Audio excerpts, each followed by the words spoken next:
Attention, ce vidéogramme vous est proposé en Technicolor, HGD Bullet Time, procédé exclusif et parfois même en onorama.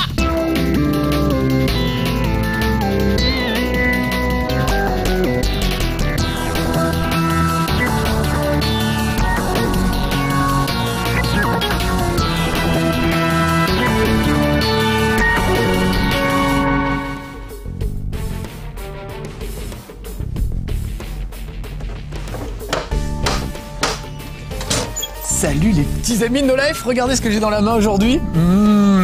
C'est ça qui est bon sur No Life, c'est qu'on sait qu'on est sur une chaîne de nerd, de geek, et que forcément ça vous dit quelque chose, ces petites cartes comme ça. Regardez, j'en ai mis sur mon bureau là à côté. Magic, un jeu de cartes absolument fabuleux. Moi j'y jouais il y a quelques années, il y a une dizaine d'années. J'étais pas très fort, hein, j'en avais pas des milliards, mais j'adore ce jeu de stratégie, c'est absolument fabuleux. Vraiment bien foutu, bah figurez-vous qu'ils l'ont adapté, alors on l'avait déjà sur PC, mais ils l'ont adapté sur le Xbox Live, et pour pas cher. Alors j'ai oublié le prix, mais je crois que c'est 5 ou 7 euros.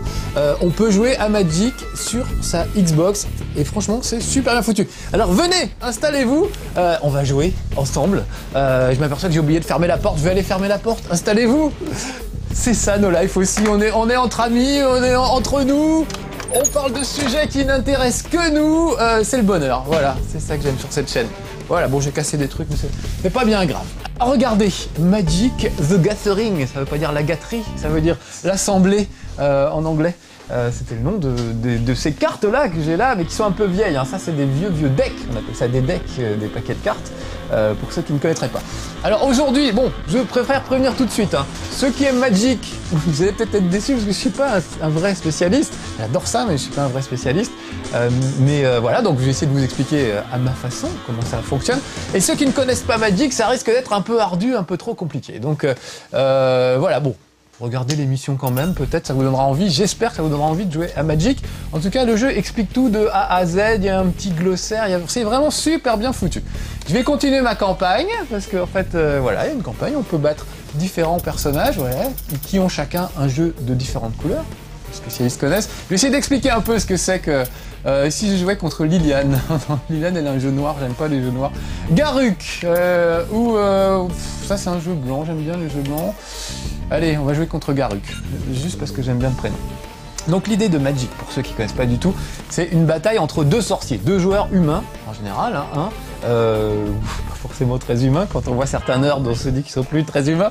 Bon, je vais pas commencer des blagues, sinon on va pas s'en sortir. Donc c'est un duel entre deux sorciers, moi je suis en bas, j'ai 20 points de vie, vous les voyez en bas à droite, mon adversaire est en haut, il a 20 points de vie aussi. Le premier qui arrive à 0 a perdu, il est mort. Donc il faut essayer de tuer l'autre en invoquant des créatures qu'on va lui balancer sur la tronche. Et lui il va essayer de se protéger avec ses propres créatures. Alors je vais garder le jeu qu'on me propose, par principe, hein, moi je suis pas chiant, c'est lui qui commence, bah bravo.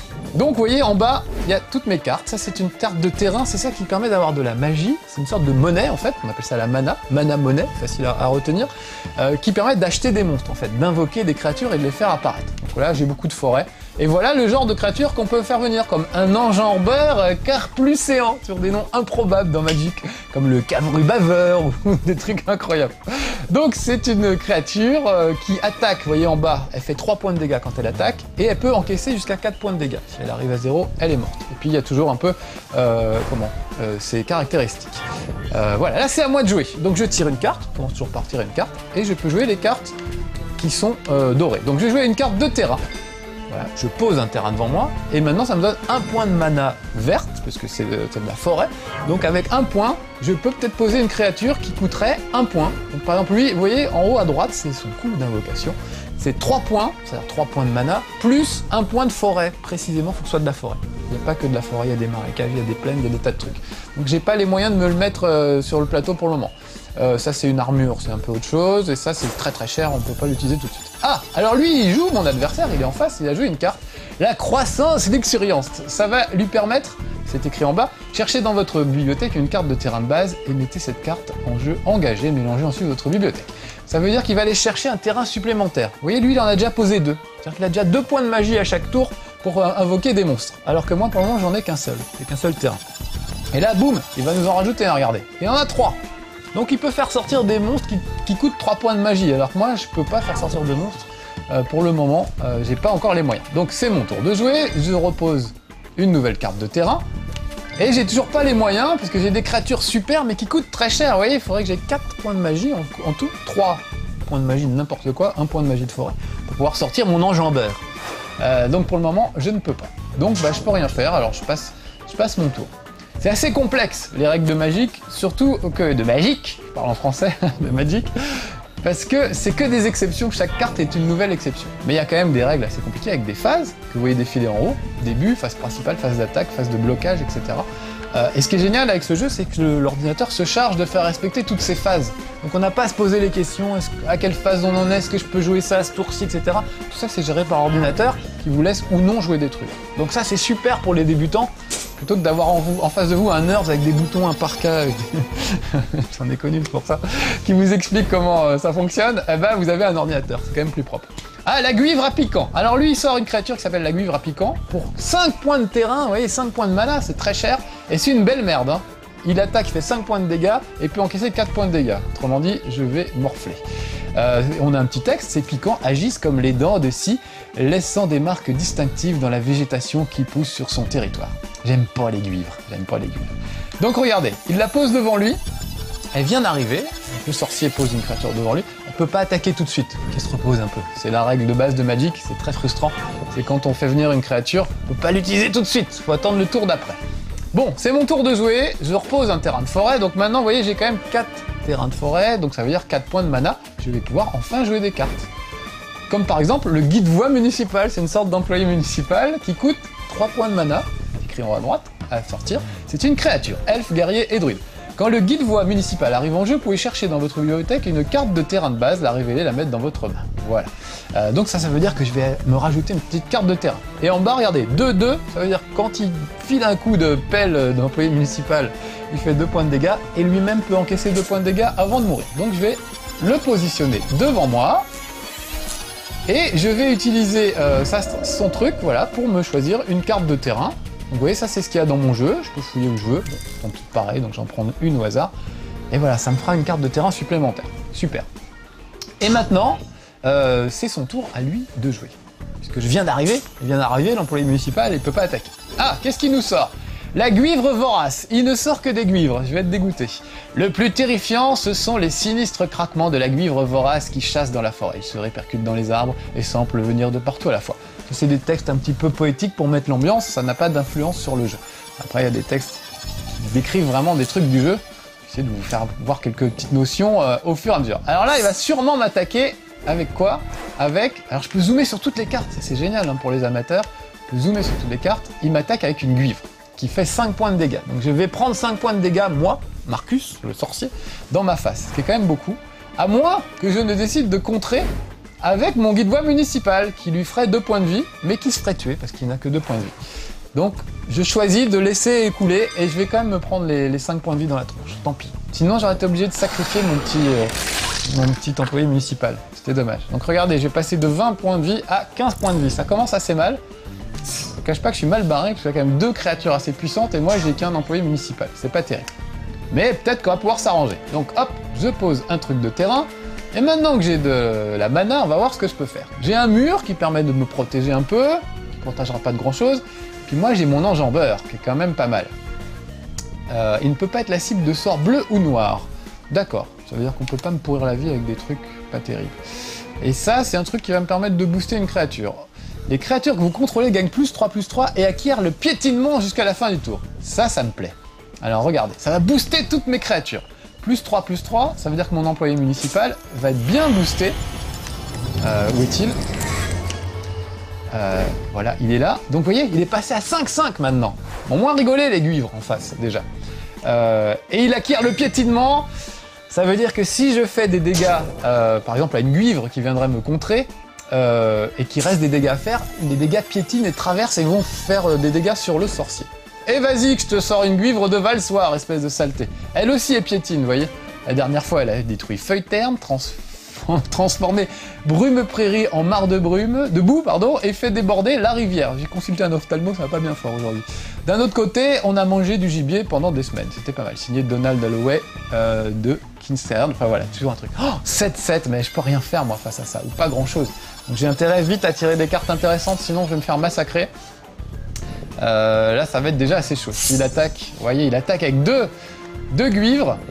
Alors, il en a une qui a 4 points de vie et l'autre qui a 4 points de vie aussi.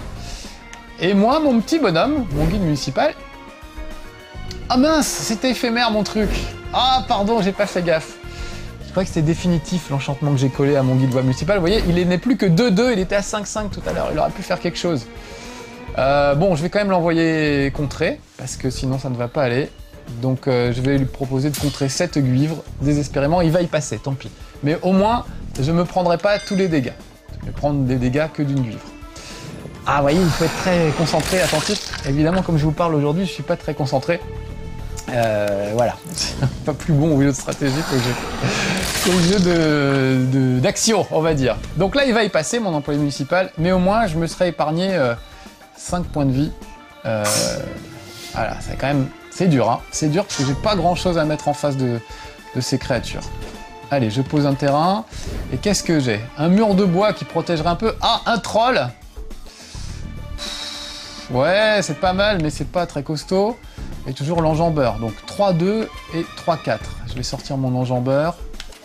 Allez, c'est parti. Pour 4 points, je mets mon enjambeur. Mais franchement, là, je pense que c'est un peu une cause perdue. Vu ce qui me sort en face, je ne résisterai pas bien longtemps. Mais c'est bien, ça nous permettra de voir une autre partie. Et j'ai encore les moyens de mettre le mur. Allez, je vais mettre le mur de bois blanc. Voilà. Donc le mur, regardez, on peut regarder vraiment à tout moment les cartes. Ça, c'est super bien. Voilà. Le mur ne peut pas attaquer, ce n'est qu'une protection contre les créatures. Mais il peut encaisser 3 points de vie avant d'être désagrégé. Voilà. Ouais, je vais pouvoir rater des trucs, mais pas tout. C'est assez désespérant. Écoutez la musique.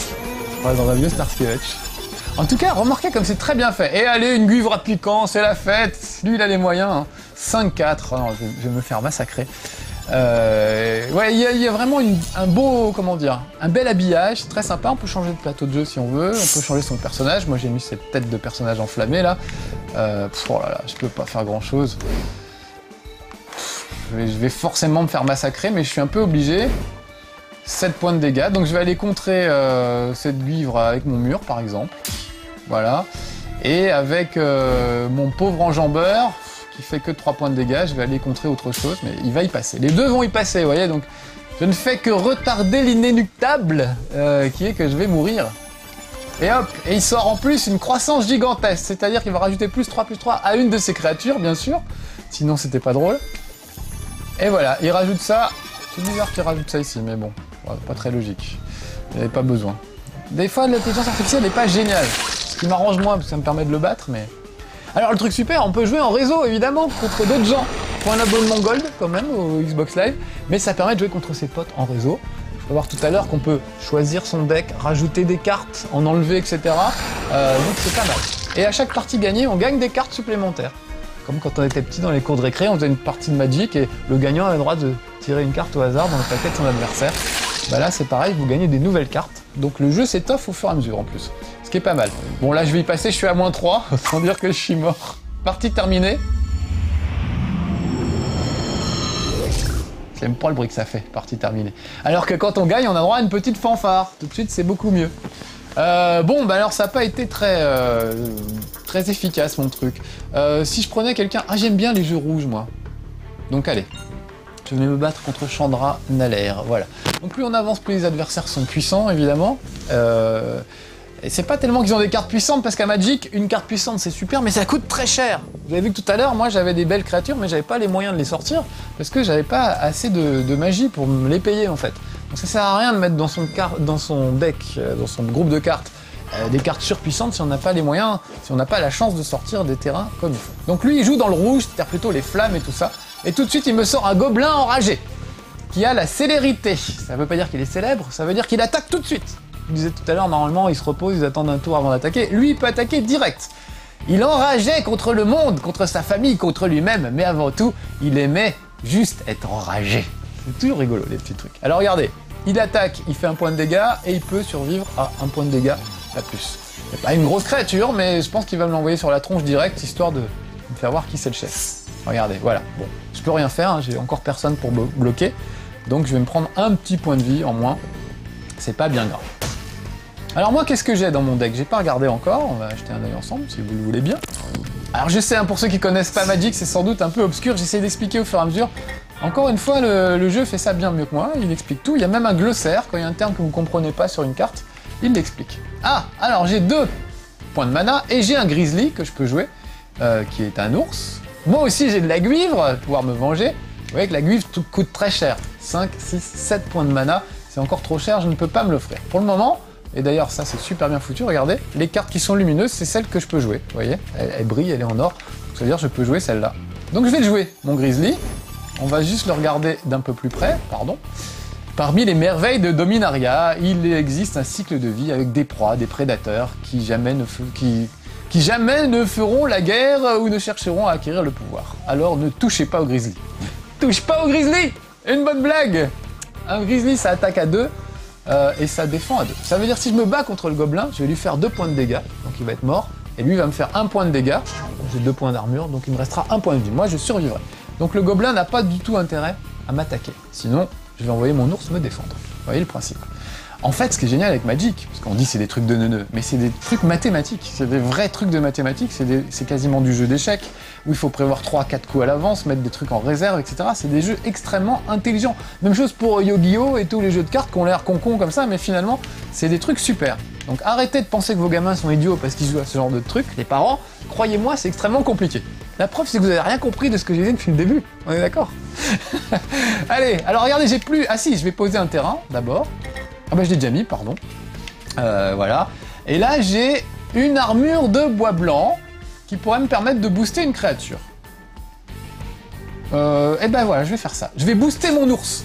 Regardez, il était à 2-2, si je me souviens bien. Mon nounours, grâce à cette carte, grâce à cette armure, il passe à 5-5. Tout de suite, on se fait un petit film, on s'imagine un ours en armure, vous voyez. Et c'est ça qui est bien. Parce que moi, j'adore ce genre de truc, j'adore les jeux de cartes. Par contre, je ne peux pas blairer les... Tiens, je vais l'envoyer attaquer, mon ours, d'ailleurs. Donc là, l'ours, soit il se prend mes dégâts dans la tronche, soit il envoie le gobelin pour le bloquer, pour essayer d'arrêter, d'empêcher les dégâts. On va voir ce qu'il va faire. Il n'a pas l'air de vouloir bloquer.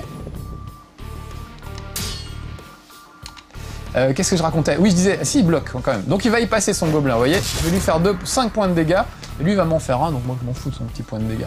Merci, au revoir, vous êtes le maillon faible, gobelin enragé, rentrez chez vous. Donc regardez, il repart dans le cimetière. Ce qu'on appelle le cimetière, c'est les cartes qu'on a défaussées. Voilà. Et je vous disais, voilà, j'adore ce genre de truc, mais le poker, la belote, ça me fait chier. Je m'en fous, il se passe rien. Un as de pique, machin, on s'en fout. Oh, un pyromancien sybarite. C'est pas un gros mot, c'est une créature qui peut me jeter des flammes avec son regard. Regardez, il a le feu pas au cul mais aux yeux, donc il est très dangereux ce gars-là. Et lui, il a pas besoin d'aller attaquer. Il a pas besoin de se mettre en danger physiquement, il a pas besoin d'attaquer de loin. Il peut me balancer ces trucs. Il suffit qu'il incline la carte comme ça, et ça permet de le faire attaquer pour faire une blessure. Qu'est-ce que c'est? Tes cendres, moribond, dit-il. En plus, il est arrogant. Sinon, s'il se bat à la main, enfin à pied ou je sais pas, il fait 1 point de dégâts. Il peut encaisser 1 point de dégâts. Donc ça, ce genre de créature, c'est chiant parce que il se mouille pas. Il reste planqué, puis il balance ses petits sorts comme un petit lâche, comme un petit merdeux qu'il est. Pyromancien, là, je sais pas quoi, là. Donc ça, ceux-là, on les aime pas. Voilà, c'est un peu des couards. Mais quand on en a dans son jeu, on les utilise. C'est bien humain. Voilà, alors, est-ce que je vais attaquer? Bah oui, moi je vais attaquer avec mon ours. Regardez. Hop, c'est parti. Alors, soit il me bloque avec son truc, là, avec son gros lâche, et il va y passer son gros lâche parce qu'il n'est pas très costaud, soit il décide de se prendre les 5 points de vie dans la tronche que j'ai décidé de lui balancer. Voilà, écoutez. J'aime bien le bruit des... Il y a le bruit des griffes, il y a le bruit des oiseaux quand c'est des oiseaux, enfin il y a vraiment des tas de trucs. Donc voilà, je prétends pas vous apprendre toutes les règles de Magic évidemment en 20 minutes d'émission, c'est impossible. Mais en tout cas, pour ceux qui auraient envie de s'y mettre, le jeu est vraiment super. Alors qu'est-ce que c'est? Le pillard céleste gobelin, j'adore les noms.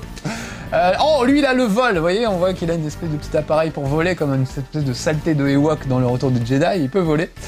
Le terme gobelin pour voler signifie plus précisément tomber moins vite. J'adore les phrases d'ambiance, je trouve super. Donc lui il a le vol, ça c'est important. Ça veut dire qu'il peut venir m'attaquer, moi Marcus le sorcier, directement en survolant mon ours ou mes autres créatures que je pourrais avoir. C'est-à-dire que je peux pas le bloquer. Mon ours avec ses petites papates, il ne peut pas attraper le gobelin, vous voyez, parce qu'il est au-dessus de lui. Donc ça, c'est des créatures assez dangereuses. On peut pas les bloquer à moins d'avoir soi-même une créature qui vole, comme un dragon ou le faucon mordoré. J'adore le nom, le faucon mort de rire. Non, c'est pas mort de rire, c'est mordoré. Il est très joli, voilà. On le verra peut-être tout à l'heure. Donc j'ai rajouté encore une carte et maintenant je peux utiliser envahissement. Les créatures que vous contrôlez gagnent +3/+3 et acquièrent le piétinement jusqu'à la fin du tour. Ça c'est pas mal, mais ça ne dure que jusqu'à la fin du tour. Donc je vais pas faire la même erreur que tout à l'heure, je me le garde de côté éventuellement. Donc, je passe cette phase et je vais passer à ma phase d'attaque maintenant. Voilà. Et je vais l'envoyer attaquer ce petit ours. Alors comme il est attaqué à ce tour-là, il ne pourra pas bloquer au tour précédent. Ça veut dire que si l'autre décide de m'attaquer, je ne pourrai rien faire. Donc il faut toujours prévoir avec 2-3 coups d'avance ce qui peut se passer éventuellement. Donc il y a des tas de cartes, il y en a qui boostent les créatures, il y en a qui vous protègent, il y en a qui bloquent les cartes de l'adversaire, il y en a qui les envoient carrément au cimetière. Voilà, 7 points dans la phase du faucon, du gobelin, pardon. Il a essayé de me bloquer avec son gobelin, parce que le gobelin vole au-dessus des créatures pour venir m'attaquer directement. Par contre, il peut choisir de descendre au sol pour bloquer une créature, ce qu'il a fait là, en fait. Et regardez l'autre saleté, vous avez vu les flammes partir là? Le pyromancien de ma bite, là, je sais plus comment il s'appelle, Sybarite, voilà, il m'a cramé la tronche avec son regard, sans même... je peux pas le bloquer en fait, je peux pas le bloquer ce truc-là. Donc ça c'est chiant. Bon, il a 14 points de vie, j'en ai 18, donc ça se présente pas trop mal pour le moment pour moi. J'ai une créature plus puissante que lui, qu'est-ce qu'il va nous sortir? Un géant des collines. Oh, ça fait mal. Regardez, 3-3. Déjà, c'est moins rigolo pour mon grizzly. Heureusement, il est facile de se cacher du regard d'un géant des collines. Malheureusement, ces cachettes sont toutes sous la plante de leurs pieds. Voilà. J'aime bien, en plus c'est des vieilles cartes des anciennes versions, parce que chaque année, il y a enfin même plusieurs fois par an, des nouvelles versions de Magic avec des nouvelles cartes, des nouvelles règles, etc. C'est super. Mais enfin, les règles de base restent à peu près les mêmes depuis 10 ans. C'est juste les cartes, chaque carte amène de nouvelles règles. Donc c'est toujours assez marrant. Et du coup, moi, ça m'a donné envie de m'y remettre. J'ai racheté des decks de Magic et je m'y suis remis un petit peu. C'est super. C'est très bien de jouer avec ses potes, avec des cartes. Ça, c'est vraiment bien. On n'a pas besoin d'une Xbox à 300 € ou je ne sais plus, 250. On peut très bien jouer comme ça aussi avec juste des cartes. Mais il n'empêche que j'aime bien. Je dis pas du mal. Attention, hein, entendons-nous bien. Voilà, je passe cette phase, je garde ce truc là pour plus tard, ça peut servir, et je renvoie mon ours attaqué. À tous les coups, j'envoie un ours. Voilà. Ouais, franchement, ça vaut le coup parce que ça vaut, je sais plus, 5 ou 7 €, je me souviens plus très bien. Pour avoir quelques decks déjà, pouvoir jouer contre l'ordinateur, contre d'autres êtres humains. Donc c'est assez sympa. Ah, il va essayer de me bloquer avec quoi? Avec son géant des collines. Ah, j'ai pas bien regardé, j'aurais peut-être dû me méfier. Non, ça va. Le géant des collines va y passer. Admirez les illustrations, elles sont superbes aussi, je les trouve vraiment magnifiques. Il est à combien mon ours avec tout ça? Ah bah ouais, il est à 8,5, bah tu penses. Donc il n'y a pas grand chose. Tu vois, j'ai juste un ours et je m'en sors plutôt bien pour le moment. Donc je disais, pour pas trop cher, on peut quand même jouer sur le Xbox Live. C'est assez sympa. Et le seul problème, c'est qu'à mon avis, ils vont nous vendre de nouveaux paquets de cartes et tout ça sur le Xbox Live. Ce sera peut-être pas très cher, genre 1 € le truc à chaque fois, mais ça sera quand même, faudra quand même raquer. Donc ça, c'est un peu dommage, j'aurais pu faire tout de suite un jeu plus complet. Là, va falloir au fur et à mesure rajouter des trucs. Alex, je vois cette caméra qui clignote en rouge, ça veut dire qu'elle va s'arrêter, c'est ça? Qu'elle a plus de batterie? Dans 3 minutes? D'accord. Bon, alors je vais rester avec vous sur cette caméra là, les petits amis. Oh, il me ressort un géant! On va essayer de finir ce match quand même. J'aime pas trop ces géants des collines. Ça me fait peur. Alors, qu'est-ce que j'ai moi? Qu'est-ce que je vais tirer comme carte? Parce qu'en fait, ce qui est marrant, c'est que vous faites votre petit paquet de cartes et puis ensuite vous savez jamais ce que vous allez tirer. Donc là, c'est bien. J'ai des trucs assez variés. Un enjambeur qui fait 3-4. Une guivre 7-7. Ça va bien l'énerver. Et le hurlement de la meute nocturne. Ça permet de faire venir une meute de loups, carrément. Mettez en jeu un jeton de créature 2/2 verte loup pour chaque forêt que vous contrôlez. Oh, super! Alors là, ça c'est super, parce que j'ai plein de forêts, donc je vais avoir plein de loups. Une meule de loups, carrément. Donc regardez, vous voyez tout ce que ça me sort comme créature avec une seule carte, ça c'est super.